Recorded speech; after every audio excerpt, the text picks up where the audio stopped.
Sorry. I'm gonna freaking rob you if you keep walking away. I want to give you money. No, okay. No. Okay, because you got a COVID mask, you liberal.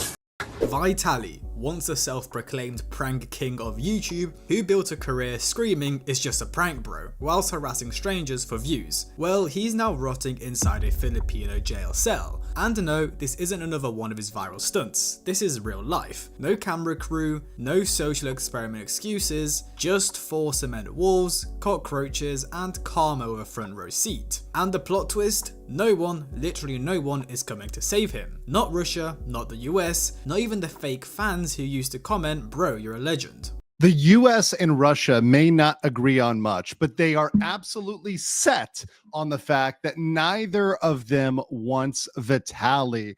The only thing legendary about him now is how hard he fumbled the bag. This man, Vitali, once laughed at people for wearing masks in public. Now he's begging for mercy in 97-degree heat with no AC, no Wi-Fi, and no upper body strength left. He tried to pull the ultimate sympathy card, a handwritten apology letter. Yeah, not a press statement, not a lawyer drafted document, a sad little note like he's in middle school begging to retake a quiz. And who did he send it to? The literal Secretary of Justice in the Philippines. Bro thought he could Uno reverse the legal system with a "my bad bro." Spoiler, it did not work. The secretary basically hit him with a corporate email energy, noted, charge is still moving forward. And just like that, Vitali realized you can't prank your way out of an international crime. You fumble in the Philippines, you stay in the Philippines. And trust me, it gets worse. Originally, Vitali was looking at charges like theft and unjust vexation, which yeah, sounds like an annoying Harry Potter spell, but it's real. It basically means you are being a public menace, which let's be honest, is Vitali's entire career. The theft charges got dropped, but the vexation ones, nah, those ones are pushing through still. 3 counts of it actually. 1 for each of the security guards he harassed during his livestream meltdown. Prosecutors even said there's a reasonable certainty of conviction, which is lawyers speak for. We got him on tape being a complete idiot, so buckle up. The civil trial, I don't know, it's civil criminal, maybe it's criminal, it'll maybe last 2 to 3 years.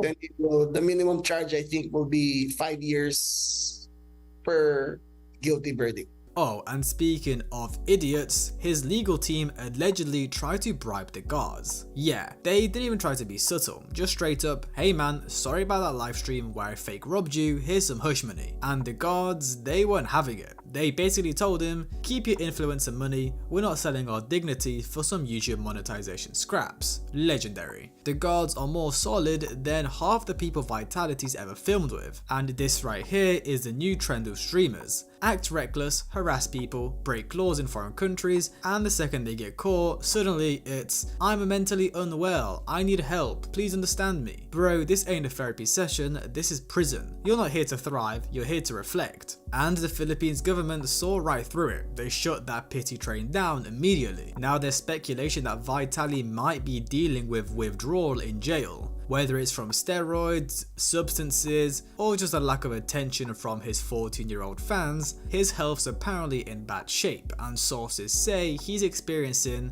arrhythmias and extreme weight loss. His lawyer even claimed he cries all day and is reading the Bible now. Like, sir, this isn't your redemption arc. This is what happens when the consequences hit harder than your last gym cycle. And yeah, maybe he's found God in cell block D, but let's be real, the internet's not buying the born again Vitali storyline. You don't go from yelling I'm going to rob you at a random woman in a foreign country to I read psalms now, please forgive me. That's not character development, that's a panic attack. And bro, he is panicking hard. According to his lawyer, he's already petitioning for bail. But here's the catch, he's a foreigner. In the Philippines, bail isn't guaranteed if you're not from there. Bail is not a right for foreigners. Now, bail is enshrined in the Constitution for Filipinos, but it's not a right for foreigners, and there's a very good reason for that. In fact, most legal analysts say the odds of him getting it are slim to none. And even if he somehow gets out, there's still the very real risk of him getting hit with even more charges from his antics. That's right, more stunts, more complaints, more potential charges on the way.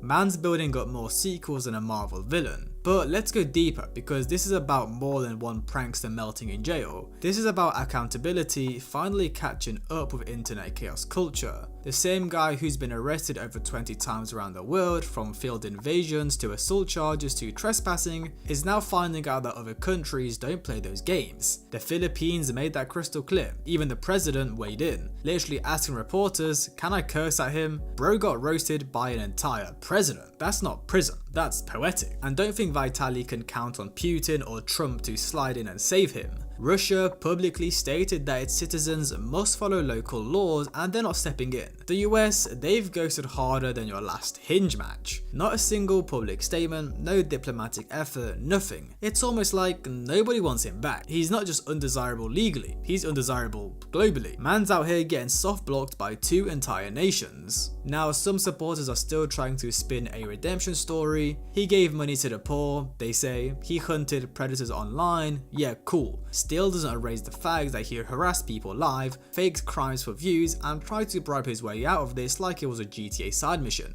The Philippines isn't interested in his side quests, they want justice. Meanwhile, his life in the detention center is no influencer fantasy. No gym selfies, no kick.com viewers hyping him up. He's shoulder to shoulder with strangers, sweating in humidity that feels like a microwave, eating mystery slop, and probably praying for a miracle that'll never come. This isn't just rehab, it's a reality, and it's finally catching up to someone who's been ducking consequences for over a decade. And here's the most ironic part: the same man who mocked people for playing by the rules is now begging to be treated with mercy by the same society he never respected. He's reading the Bible, writing apology letters, asking the country to forgive him, and meanwhile Filipino officials are like, nah, sit tight, and they're right, because letting him go would set the worst precedent imaginable. Every IRL streamer with a GoPro and a god complex would be flying out to random countries thinking they can do whatever they want and cry their way out. Now there are whispers online about Vitaly possibly never getting out, even through bail, desperation, deportation, and a presidential pardon. But let's not get too ahead of ourselves, because none of that is guaranteed, and honestly, most of it sounds like straight up fan fiction. The chances of Vitaly getting bail are about as likely as him winning a Nobel Peace Prize. The Philippines have strict bail rules, especially for foreigners. You have to show you're not a flight risk, that you have real connections to the country, like a business or a family. Well, he's got none of that, and even if somehow he got released on bail, then what? He can't go back to Russia, they don't want him. He can't go back to the US, they're not lifting a finger either. So where's he gonna go? Bali? North Korea, Logan Paul's backyard? And then let's talk about the other rumour, a pardon. Some Vitality stans are convinced president of the Philippines might forgive him if his health keeps declining. Yes, the president of the Philippines stepping in to rescue a prankster who fake robbed a woman on camera and tried to grab a guard's gun. This isn't a Netflix special, it's real life. The president already called him crazy on live TV. You think he's gonna turn around and give him a presidential hug? Come on. So pretty much his only options now are sit and rot while the court system drags on for years, hope for a miracle pardon from a president who already clowned him, or somehow find a legal loophole and get deported to a country that doesn't even want to open the door. And until then, it's just him, a concrete wall, a ceiling fan that probably doesn't work, and a whole lot of regret. But honestly, this might be the first real character development Vitaly's ever had. No jump cuts, no fake reactions, just silence, sweat, and the weight of every prank that finally caught up to him. And maybe, just maybe, this whole situation can be a lesson for him and for everyone chasing clicks at the expense of basic human decency. Because eventually, the algorithm isn't going to be the one judging you, it'll be the law. So what do you think? Is this the humbling Vitaly needed, or do you think he'll somehow slither his way out? Hope you guys enjoyed, like, subscribe, comment, have a great day, and I'll see you guys in the next one.